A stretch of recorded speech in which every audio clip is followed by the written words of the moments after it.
Hi everybody, I'm Brianna, and in this video I'm going to share a bit about the beauty of Imbolc and also show you a candle magic fire purification spell. Imbolc is a really beautiful and gentle time on the wheel of the year. The earth is preparing itself to begin to bloom again.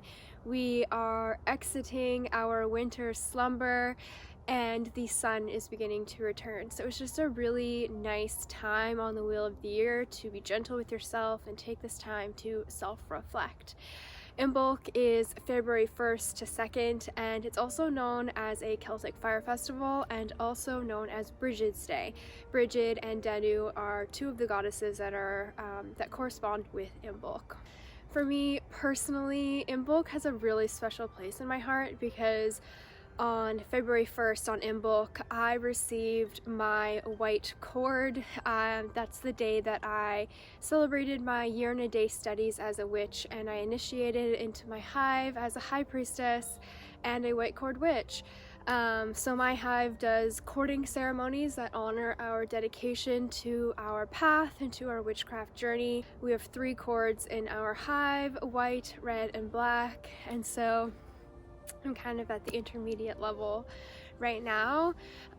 So it's just a really nice time for me to reflect on my own personal spiritual journey and how far I've come since my first courting ceremony. So if you are new to pagan sabbats or to celebrating the wheel of the year, and as you embark on these learning experiences, you'll soon see that many of the sabbats are linked together. The intentions behind many of the activities and traditions of the sabbats really link together. So for example, usually in December at Yule, the witches in my hive, we attach our wishes for the coming year, and we attach those wishes to a evergreen wreath.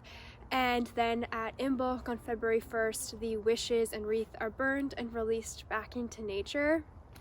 And we also use a really big wreath so that we all have a chance to jump through it as if we're jumping through a portal into the next phase of the wheel of the year, which is really fun. And so we didn't get to do that this December, and so I'm going to be doing my own fire spell for this Imbolc to release attachments and energies that I recognize I don't need anymore, and I'm going to work on bringing in the things that I want to cultivate and manifest for myself. And so my intention behind my own fire spell is going to be linked to the work that I was also doing at Samhain in 2021. At Samhain, I sacrificed my codependency, and so I'm going to work my intention for this Imbolc spell kind of around that, just kind of because that's kind of the theme that I'm working on for myself right now.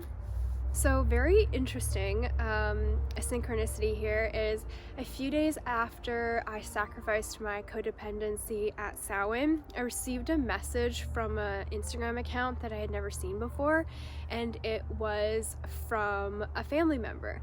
And she literally said, "You may not recognize this Instagram account because I made it for codependency survivors." So that was really wild, and that was a validation that spirit really heard me at Samhain and that I'm doing the work that I need to do. So that was really cool. So some of the correspondences for Imbolc might include herbs like rosemary and basil, and of course, like I said, the goddesses Brigid and Danu. And then for crystals, things like sunstone, bloodstone, ruby.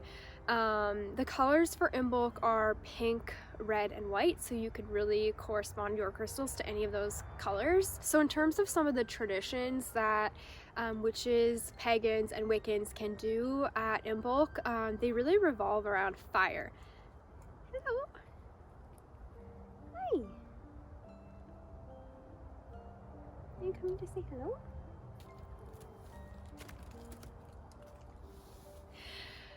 where was I? Okay, the traditions.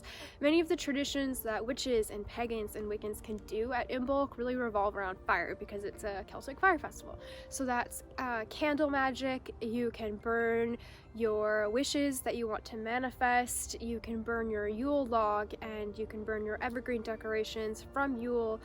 You can have a bonfire, and then some of the more crafty things might include braiding a St. Bridget's cross, or making even a corn doll. That's a really popular thing to do. That's actually a popular craft for more than one Sabbath. So there are a lot of different traditions for this time of the year, but a lot of them do align with working with the fire element helpers, and when he's taking some risks up in the tree. And so for me, I'm doing a really simple candle spell, and you can do this at any time of the year. You can adapt it in any way that you want. You can change the ingredients however you want, but I'm going to share with you what I'm going to do, so maybe it'll inspire you to take on this kind of candle magic for purifying energies and releasing attachments and patterns. It's a really great thing to do if you have the intention to do those things. Editing Brianna here. I totally forgot to mention that this Imbolc in 2022 lands on a new moon. So this is a really powerful time to self-reflect and set new intentions for yourself. It's really amazing when we have a new moon or a full moon that lands on a Sabbath. So to begin, let's run through the ingredients that you're going to need to do your spell. So the first thing that you'll need is a sacred herb to cleanse your spell ingredients and your space, and I'm using rosemary. You'll also need salt, a candle, along with a candle holder, a fireproof dish, and a light. You'll need some paper. I'm using spelled paper that I soaked in roses and hibiscus. You'll need a crystal. I'm using sunstone, and you'll also need a canvas bag. I also recommend having a little shovel or something to bury your ashes at the end of this spell. To begin, I set up my spell with all of my ingredients, and it's always a good idea to do fire magic outside. While you're watching the spell, keep in mind that this is a demo. It's really important to protect your magic. Next, I invoked my intention while grinding my rosemary, which I harvested from my garden.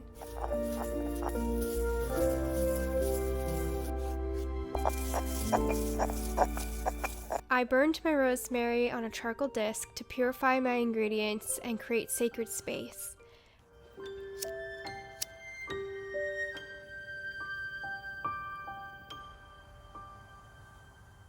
As the rosemary was burning, I also called in my spirit helpers, my guides, the directions, and the elements.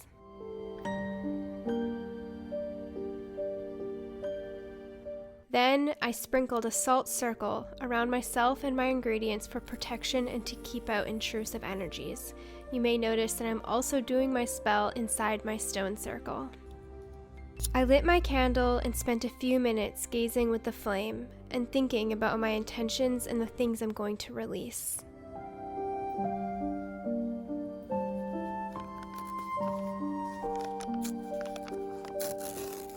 I wrote out what I'm releasing on my spelled paper and lit each piece on fire with the candle flame and watched as the energy was released.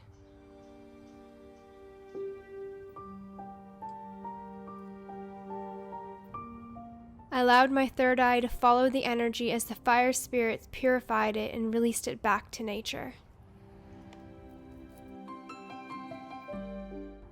Next, I wrote out the things that I want to manifest for myself and fill the space of the energy that I just released.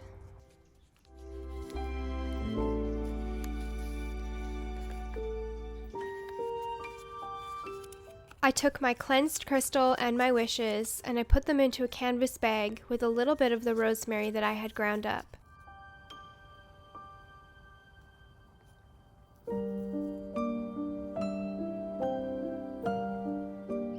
I'm going to keep this canvas bag close to me, probably by my bed. The last step is to dispose of the ashes, and since I was outside, I did this by burying them in the earth.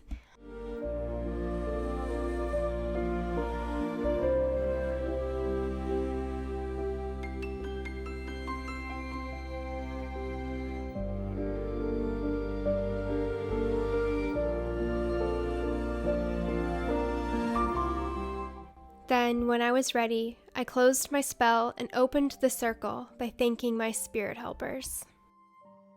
To do this, I always chant, "By the earth that is my body, by the sea that is my blood, by the air that is my breath, and by the fire that is my bright spirit, the circle is open but unbroken. May we meet, may we part, and may we meet again. Blessed be."